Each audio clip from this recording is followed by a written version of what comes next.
Hello students, how are you? Again, Santosh Gautam is here from USPC Jain Public School. Now, let us start Hindi पुस्तक क्षितिज भाग 1 काव्य भाग कविता सवैये कवि रसखान। कवि परिचय। रसखान का जन्म सन 1548 में हुआ माना जाता है। उनका मूल नाम सैयद इब्राहिम था और वे दिल्ली के आसपास के रहने वाले थे। कृष्ण भक्ति ने उन्हें ऐसा मुग्ध कर दिया कि गोस्वामी विठलनाथ से दीक्षा ली और ब्रजभूमि में जा बसे। सन 1628 के लगभग उनकी मृत्यु हुई। रसखान की कविताओं के 2 संग्रह प्रकाशित हुए हैं, सुजान रसखान और प्रेम वाटिका। सुजान रसखान में 139 सवैये और कवित्व हैं। प्रेम वाटिका में 52 दोहे हैं, जिसमें प्रेम का बड़ा अनूठा वर्णन किया गया है। सवैया का दूसरा नाम रसखान भी पड़ गया है। शुद्ध ब्रज भाषा में रसखान ने प्रेम भक्ति की अत्यंत सुंदर प्रसादमयी रचनाएं की हैं। यह एक उच्च कोटि के भक्त कवि थे, इसमें कोई संदेह नहीं है। रसखान के सवैये का संक्षिप्त परिचय। यहाँ संकलित पहले और दूसरे सवैये में कृष्ण और भूमि के प्रति कवि का अनन्य समर्पण भाव व्यक्त हुआ है। तीसरे छंद में कृष्ण के रूप सौंदर्य के प्रति गोपियों की मुग्ध होने का चित्रण है, जिसमें वे स्वयं कृष्ण का रूप धारण कर लेना चाहती हैं। चौथे छंद में कृष्ण की बांसुरी की तान पर सारे ब्रजवासियों का कृष्ण के वश में होने का भाव व्यक्त हुआ है। आइए पढ़ें रसखान के सवैये।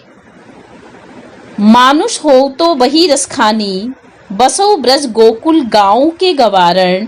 जो पशु हऊ तो कहाँ बस मेरो, चरो नित नंद की धेनु मझारन। शब्दों के अर्थ। मानुष मनुष्य, रसखानी कवि रसखान, बसऊ बसना, गवारन गवालों, पशु पशु, धेनु गाय, मझारन बीच में। प्रस्तुत सवैये में कवि अपने अगले जन्म में भी कृष्ण और ब्रजभूमि के आसपास रहने की इच्छा व्यक्त कर रहे हैं। कवि रसखान कहते हैं कि अगले जन्म में भी यदि मनुष्य बनूं तो मैं गोकुल गांव के गवालों के मध्य बसना चाहूँगा। यदि मैं पशु बना तो इस पर मेरा कोई वश तो नहीं होगा, पर मैं गाय बनकर नंद बाबा के गायों के बीच में चरना चाहूँगा। पाहन हऊ तो वही गिरी को, जो कियो हरिछत्र पुरंदर धारण। जो खग हऊ तो बसेरा करो, मिली कालिंदी कूल कदम की डारन। शब्दों के अर्थ। पाहन पत्थर, गिरी पर्वत, हरिछत्र जिसे श्री कृष्ण ने छाते के रूप में प्रयोग किया, पुरंदर इंद्र, खग पक्षी, कालिंदी कूल यमुना नदी का किनारा, डारन डालियां। प्रस्तुत सवैये में कवि हर स्थिति में ब्रज में ही रहना चाहता है। कवि रसखान कहते हैं कि यदि मैं अगले जन्म में पत्थर बना तो मैं उसी पर्वत का पत्थर बनना चाहूँगा जिसे श्री कृष्ण ने इंद्र के कोप के कारण अपनी अंगुली पर धारण किया था। और यदि मुझे पक्षी बनना पड़ा तो मैं उस पेड़ की डाली पर बसेरा करना चाहूँगा जो यमुना नदी के किनारे कदम के पेड़ पर है। भाव यह है कि प्रस्तुत सवैये में रसखान का कृष्ण एवं ब्रजभूमि के प्रति अनन्य प्रेम झलकता है। कवि ब्रजभूमि के साथ इतना लगाव रखते हैं कि वे अगले जन्म में भी हर स्थिति में ब्रज में ही रहना चाहते हैं। अलंकार।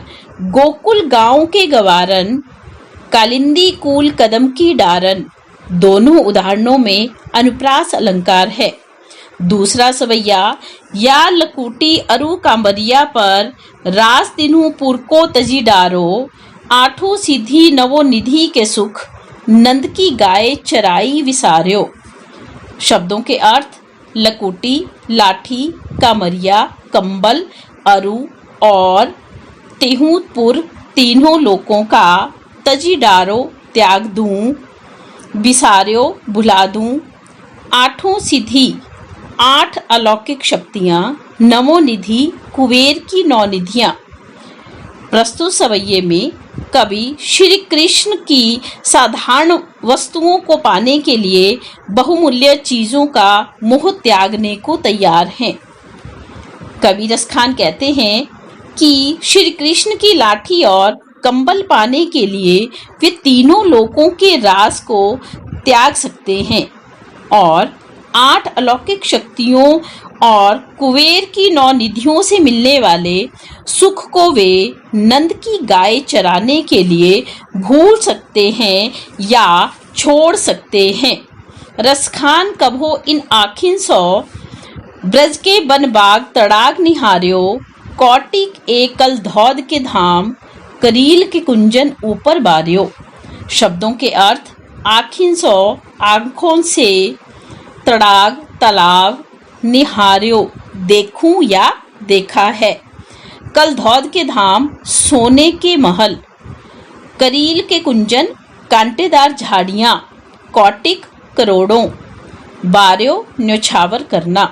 प्रस्तुत सवैये में कवि कहते हैं कि जो सुख ब्रज की प्राकृतिक सौंदर्य को निहारने में है वह सांसारिक वस्तुओं में नहीं है। कवि रसखान कहते हैं कि जब से मैंने अपनी इन आँखों से ब्रज भूमि के वन, बाग, तालाब आदि को देखा है, तब से मुझे सांसारिक सुख व्यर्थ लगते हैं। अतः मैं ब्रज की कांटेदार झाड़ियों के सुख को पाने के लिए करोड़ों सोने के महलों के सुख को न्योछावर करने को तैयार हूँ। भाव यह है कि प्रस्तुत सवैये में कवि का कृष्ण प्रेम तथा ब्रज भूमि के प्रति अत्यधिक लगाव प्रदर्शित हुआ है। उन्हें सांसारिक वस्तुओं का आकर्षण इनके सम्मुख तुच्छ लगता है। अलंकार: नवो निधि, ब्रज के बन बाग, कोटिक एकल धौद के धाम, करील के कुंजन, इन सभी उदाहरणों में अनुप्रास अलंकार है। तीसरा सवैया मोर पखा सिर ऊपर राख्यो, गुंजकी माल गैरे पहिरोगी, ओढ़ी पितंबर लई लकूटी, बन गौधन गवारन संग फिरोगी। मोर पखा मोर के पंख, राखियो रखूंगी, पहिरोगी पहनूंगी, गरे गले में, पीताम्बर पीला वस्त्र, लकूटी लाठी, गौधन गायों रूपी धन, गवारिन गवालिन, फिरोगी फिरूंगी। प्रस्तुत सवैये में एक गोपी दूसरी गोपी के कहने पर श्री कृष्ण का पूरा स्वांग अर्थात वेशभूषा पहनकर कृष्ण का रूप धारण करने को तैयार हो जाती है। कवि रसखान कहते हैं कि एक गोपी दूसरी गोपी से कहती है कि मैं श्री कृष्ण की तरह अपने सिर पर मोर का पंख लगा लूंगी और गले में गुंजों की माला पहन लूंगी। श्री कृष्ण की तरह पीले वस्त्र धारण कर हाथ में लाठी लेकर वन में गायों तथा गवालों के साथ भी फिर लूंगी। भाव तो वो ही मेरी रसखानी, सो तेरे कहे सब स्वांग करोगी, या मुरली मुरली धर की, अधरान धरी अधराना धरोंगी। शब्दों के अर्थ: भाव तो अच्छा लगना, स्वांग वेश बदलना, मुरली बांसुरी, मुरलीधर मुरली को धारण करने वाले या श्री कृष्ण, अधरा होंठ, धरोंगी रखूंगी या धारण करूंगी। प्रस्तुत सवैये में एक गोपी दूसरी गोपी के कहने पर श्री कृष्ण का स्वांग करने को तैयार है, लेकिन बांसुरी को अपने होठों पर धारण करने को तैयार नहीं है।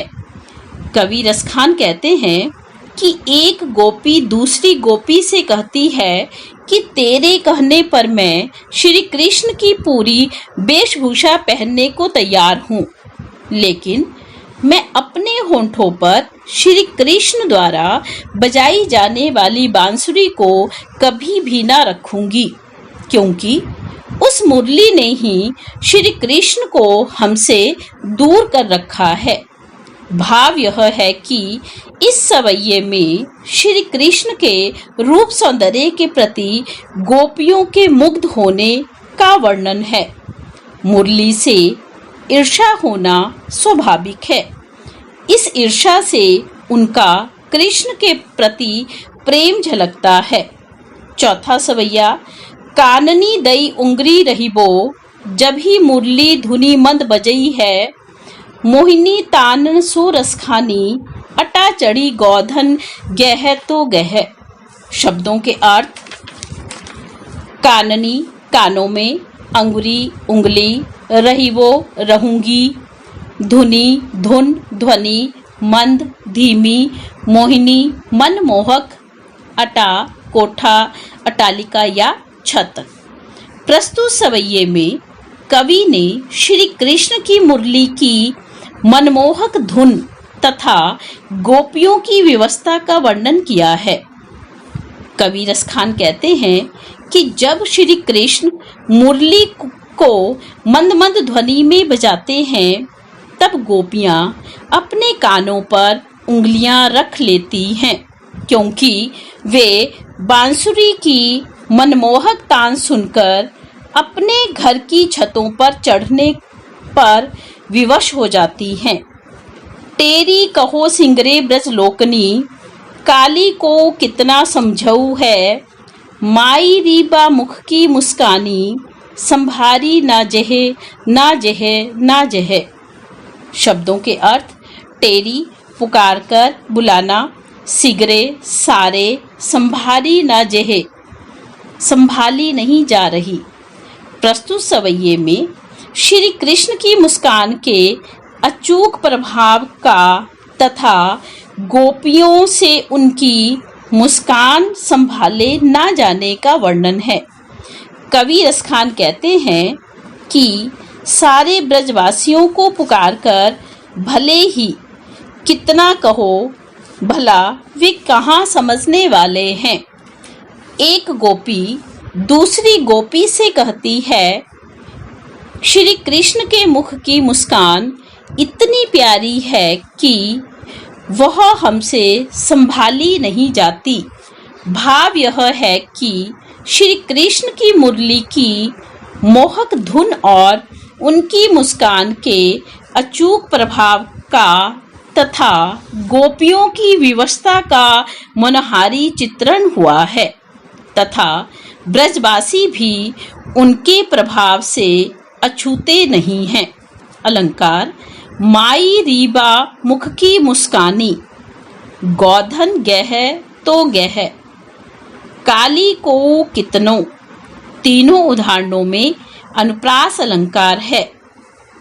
अगली वीडियो में हम पढ़ेंगे शब्द निर्माण, उपसर्ग, प्रत्यय। तब तक घर पर रहें, सुरक्षित रहें। All the best.